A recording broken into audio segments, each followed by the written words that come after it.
The leader දේශයට මග කියන ප්‍රවෘත්ති පෙළගැස්ම. Cricket crisis could topple govt, general election to come first.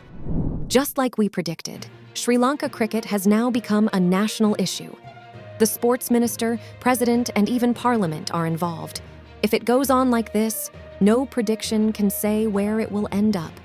The sports minister's final word is to choose between the president of the Sri Lanka cricket or Roshan Ranasinghe when he made a strongly worded special statement to Parliament yesterday. He said he would ask the president, all MPs, and the entire country to help him send home the corrupt fraudsters who have destroyed cricket and promoted betting.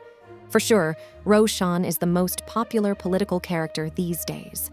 It's like another opposition leader has emerged. President Ranil is in a bad fix due to this cricket matter. Roshan is using the animosity towards President's Chief of Staff, Sagala Rathnayaka, to break the barrier this time around. It appears both the opposition and the government are giving it a big push. Even the president is wondering as to who is behind Roshan. Chief Government Whip, Prasanna Ranatunga too, is in a tight spot, although he has sworn to assist Ranil. His elder brother Arjuna was the chairman of the short-lived interim committee.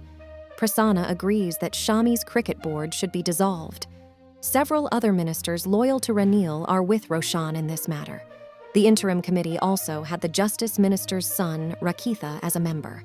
In his speech, Roshan tried to make amends with the president, telling the MPs, "Let us save the president from cricket fraudsters."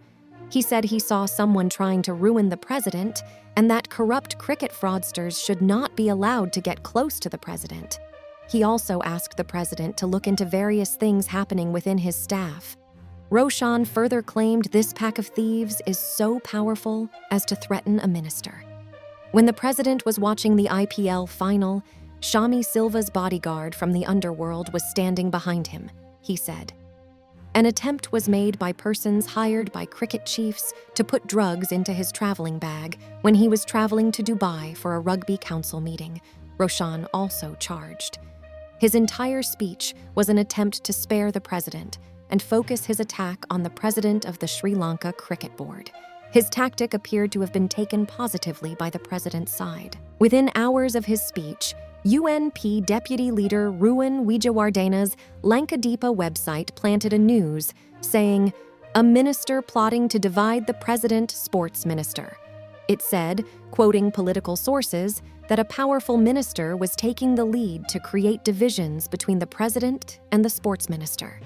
That minister does not have any love for cricket, but is bent on his conspiracy for a strictly personal gain. A government big shot has told the same website that the minister in question is trying to fish in troubled waters, as has been his habit all the time. The president will be informed about this double-crossing minister, he also said. This means that the president's side suspects that not just Roshan, several more politicians are behind this cricket dispute. Anyhow, Roshan's exposure has inspired the SJB. Sajith proposed at yesterday's meeting of party leaders to move a joint motion to remove the cricket office bearers. Today, the parliament unanimously adopted a resolution to remove office bearers of Sri Lanka cricket. The government is in a difficult situation. Its members, too, want the cricket board dissolved irrespective of whether Arjuna is appointed or not. SLPP MPs, having minor issues with the president and Sagala, discussed last night about abstaining at the vote. An associate of Namal said that they should not get involved in irrelevant matters. Namal has even decided to go abroad. All these point to the fact that the situation within the government is not good. Anti-Ranil sentiments brewing for months have flared up all of a sudden. When the UNP's management committee took up this matter, some said Roshan should be sacked if he goes on like this. But others disagreed, saying it would be more of a disadvantage at this moment. Ravi suggested that Roshan could be used to nullify Sajith. Most agreed that both should be taken out at the first opportunity. According to government sources, Prime Minister Dinesh and Minister Nimal Siripala have told Ranil not to remove Roshan for the time being. That will create a bigger issues affecting even the budget, they warned. Roshan is waiting to see if the president will remove him, and in case that happens, to make his appearance as the people's champion against fraud and corruption. At this rate, it seems to us that a general election, not a presidential election, is more likely to happen first.